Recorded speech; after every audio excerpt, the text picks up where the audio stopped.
Okay. And then, ready? Yep. All right. So, Carolyn, we'll do your name and everything. We'll do that in a second. We'll redo that too. But how much money would you say you spend on your hair in a year? A year? Mm-hmm. Or like month to month? I don't know how much in a year, but let's see. In a month, well, conditioner. Like, it could be $10 to $20. Shampoo, $10 to $20. All the different oils, like $5 each. So maybe let's say like 15.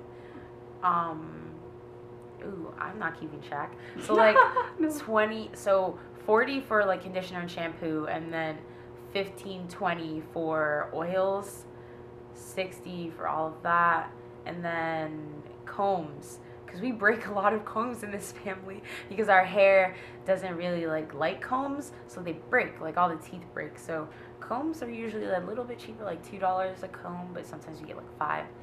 So 65. I think that might be it. Yeah. Really. Yeah. Would you say that's like monthly, or is that like maybe twice a month? No, that's monthly. Like the shampoo and conditioner might be like by like twice a month, because I use a lot of conditioner and my brother uses a lot of conditioner because his hair is really big, but my hair needs conditioner, so I use conditioner a lot, like most every time I wash my hair, so that's a lot of conditioner. Yeah. Okay. And then also, Carolyn, when some of these questions, like, you'll have to like recycle the questions. Yeah. So you know what I mean about that? Yeah. Okay. Perfect. So how often would you say you change your hairstyle? Twice a month, maybe 3 times a month, maybe like. Can you say like, I change my hair? I change my hair 3 times a month, or maybe twice a month, And or even more. Who knows? It just depends. It depends, yeah. Depends on when I'm going to change my hair. Usually in the summer, I don't necessarily change my hair as much, just because there's more moisture in the air, so that I don't need to do protective styles all the time. But at the same time, like, going to the beach a lot isn't really good for my hair because the salt water dries it out. So sometimes I do protective styles so that I can go to the beach like a bunch of times and it's not going to be that big of a deal. But in the winter, I changed my hair 3 times in the last 2 weeks. So yeah, so that basically shows you that. Would you say when you're changing your hair, does it like depend on your mood, or like you just want some versatility? Like, what is that? Or just I because think like it's a lot of things. I think I change my hair whenever I want to look different, but also whenever it gets really cold outside, because I don't want my hair to get super dry and break off. But other times I'm just changing it because I want to do something different. Like, I wanted to do these puffs, and I just want to try a bunch of things because I think they might look cool, and I want a different picture on Instagram. So I changed my hair again, which is always fun. But sometimes I just see something on the internet and I think it's really cool, and I just want to try it to see if it works for my hair, because that also is sometimes hard to figure out what is actually good for your hair. Sometimes braiding isn't really good for your edges, they kind of wear away. So stuff like that. Do you have a favorite hairstyle, would you say? Yes. What is it? I really like faux locks.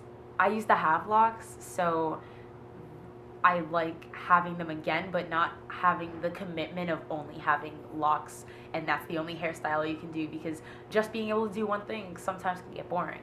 But faux locks are definitely one of my favorites. I also love box braids because even though they take forever, like 8 hours to do, I love them because it's just so fun. You get to just woo, flow around. Yeah.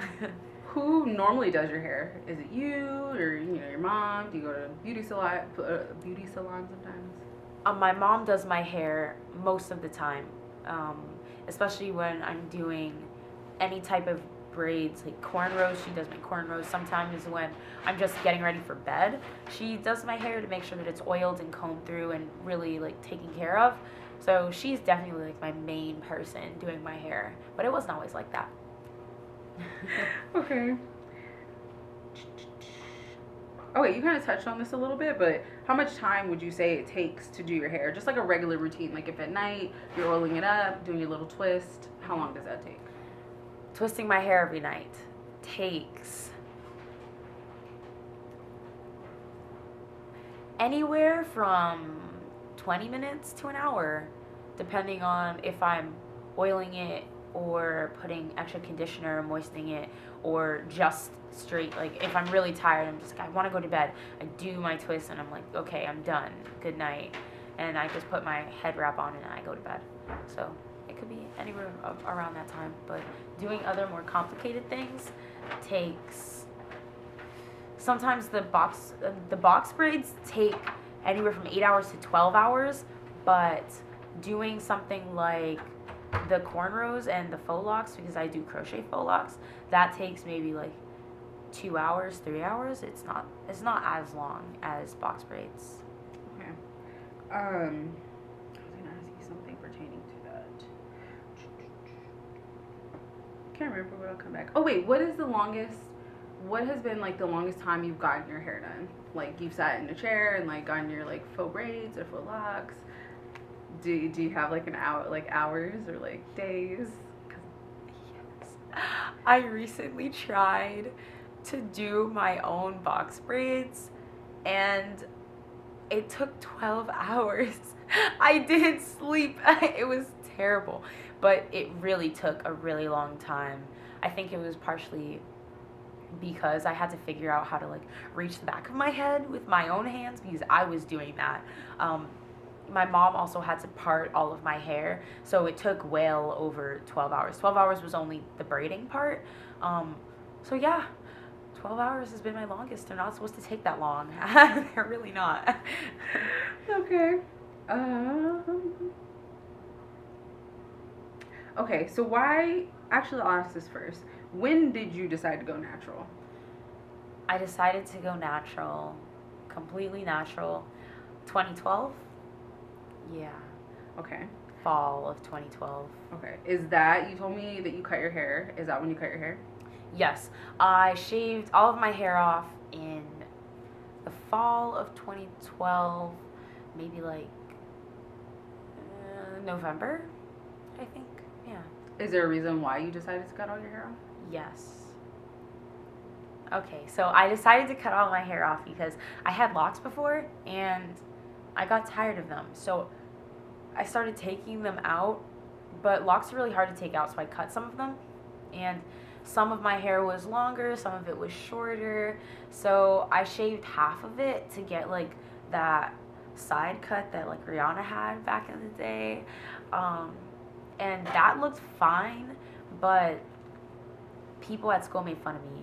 So I shaved all of it off and they still made fun of me. But that started something that was good for me, I think.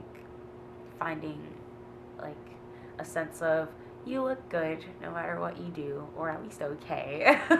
So that was fine. I just had to be okay with it. Yeah. Mm-hmm. Okay.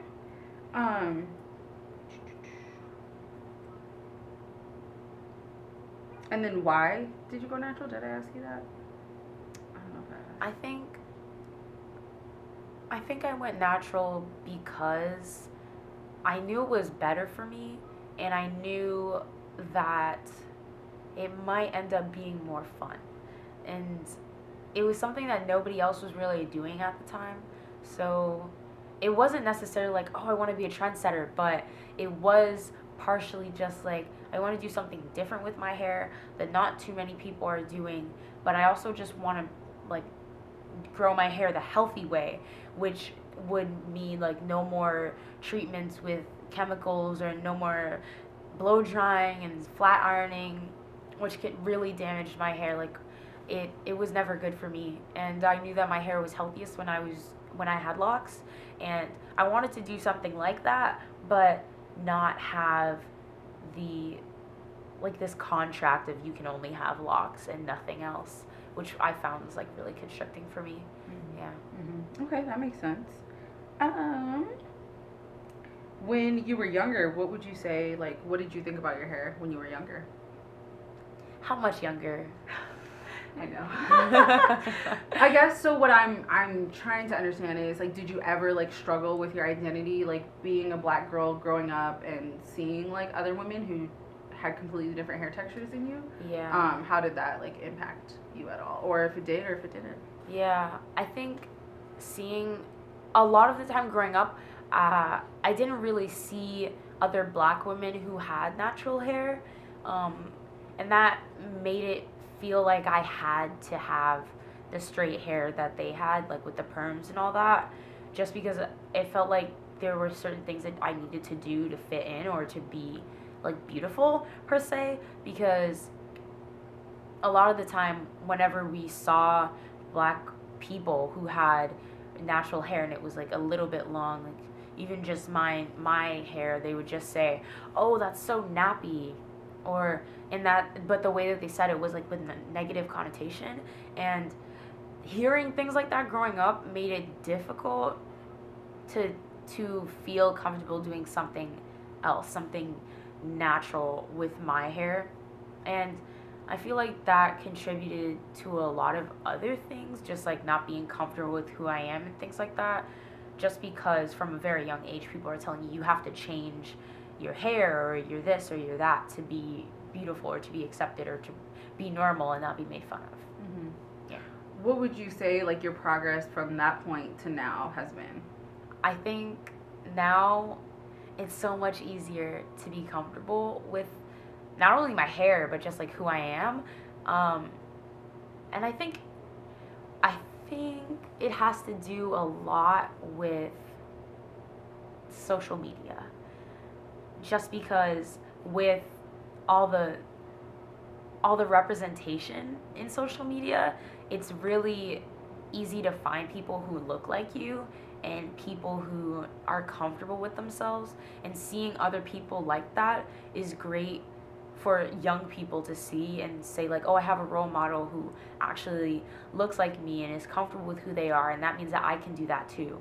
So now I'm completely comfortable. A lot of the time people who even like their natural hair, they won't even go to school in Bantu knots or something like that, and I feel like I would do that like as a fashion statement. Like I'm okay with doing that.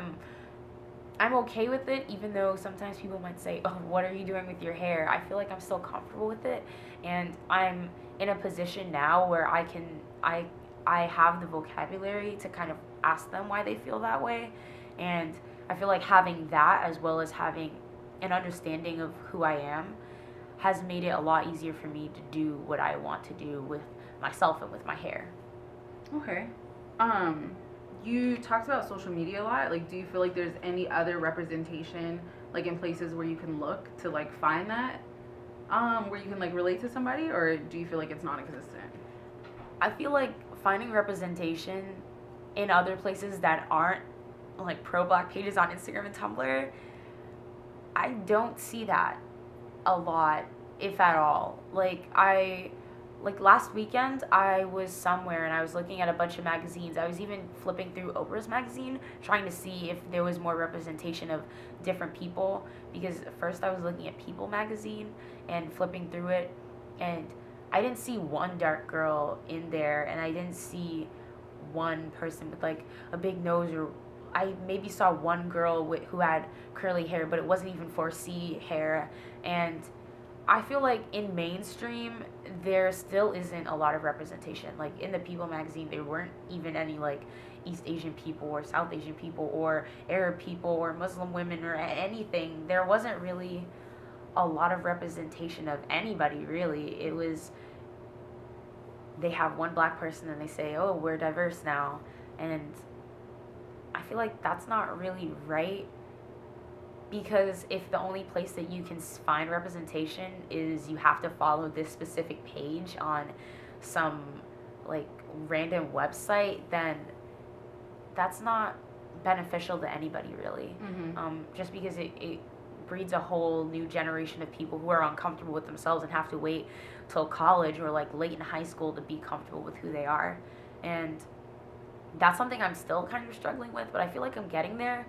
But definitely there isn't a lot of representation for anyone Mm-hmm. Mm-hmm. that isn't not, there's no such thing as perfect, but like the Western beauty standard, like girls who look like this and have like, and all the like straight hair long and Grecian nose or like little lips or whatever. So yeah. Okay. Yeah. What is it that you would say like that you're struggling with still, like within like yourself and like your blackness in your hair? Like, is it just being like completely 100% like unapologetically yourself, or like what does that look like if you care to address that? Yeah. I feel like my identity is so tied in with being a black woman. So my comfort with myself is mostly about that. Just being comfortable and with like my skin and my body and my hair, because it seems like even though I say to my peers and people that I meet, like, yes, be unapologetic, love yourself first, always, like, take care of yourself. No matter what you do, you're beautiful. No matter what you look like, you're beautiful. And I try to live by that, but it can still be hard just because I did grow up in a society where Western beauty standards, or they technically, Like European. it still is. I said it past tense, but it's still European based like beauty standards, and that is hard because you don't just wake up one day and say, I'm gonna just love who I am and that's that. It's a journey, and sometimes you make backtracks and sometimes you go leaps and bounds forward, and it's easier if you have other people on the same journey with you. Like, I was getting really far with like understanding myself and being comfortable when I had this great group of friends who were all like trying to understand ourselves, and we had great conversations about, oh, what should I do with my hair? I know, like, I want to straighten it, but I know it's just the white man whispering in my ear, and like we would talk about stuff like that, and it was funny, but at the same time it was true, and we all understood that we were kind of on the same page in terms of we love ourselves so much, but at the same time we feel uncomfortable, but we know why we're uncomfortable in our own skin, and we know it's not right, and we try really hard, but we all recognize it's not something that we can just turn off.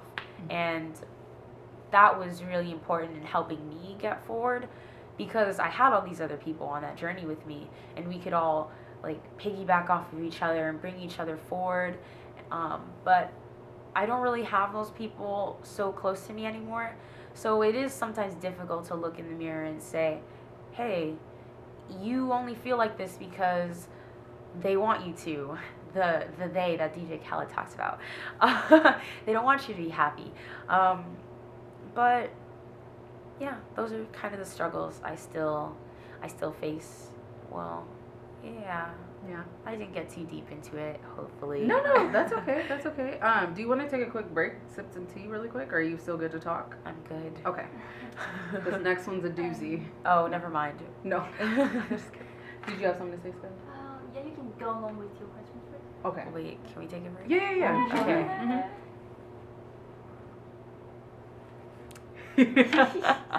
What? Sorry, I don't know. Do you guys want to take a break? No. Okay. No. You ready? You Okay, comfy? I'm dry. Yeah, no, that's okay. Ugh. Okay, I'm sorry. Okay. You ready? I'll work on my articulation. No, you're fine. I just want to give you a break because there are quite a few questions. So, Okay. you know, don't want you to Good. get caught out. I literally got caught in the, yeah, sorry. Okay, this is actually not on my list. What I, like, this discussion is, like, making me think of is, like, right now, like, Kylie Jenner is, like, very popular. All the Kardashians, like, they're bootylicious, you know, but, like, whose booty is it? And then, like,